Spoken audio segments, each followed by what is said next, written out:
आज यहाँ पे बच्चे तो थोड़े ही हैं, क्योंकि बच्चे जो है ना वो शादी पे गए हुए हैं।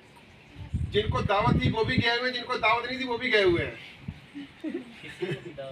किसी का भी नहीं है। अल्लाह अल्लाह अल्लाह, वो मेरा तंबू लगा हुआ है सामने। अच्छा, तो खैर जो भी बच्चे हैं माशाल्लाह बड़े अच्छे हैं। ये मेरा सिंध है, मेरा मेहरान है, जहाँ पे मैं कहता हूँ कि पंजाब जिए, खैबर पख्तूनख्वा जिए, वहीं पे मैं कहता हूँ कि बलूचिस्तान जिए, मेरा सिंध मेहरान जिए, और ये पाकिस्तान जिए। तो पाकिस्तान जिए तो हम जिए, पाकिस्तान ना होगा तो फिर कुछ भी नहीं होगा। ये आज़ादी की कदर आपने पूछनी है तो सर सीधा, अगर आपने आज़ादी की कदर और कीमत पूछनी है तो फिर फ़लस्तीन से पूछे, कि जिनके लिए जीना भी मौत है और मौत तो उनके लिए मौत ही है।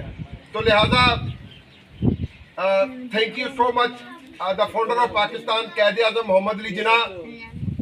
हम नारा लगाएंगे, पाकिस्तान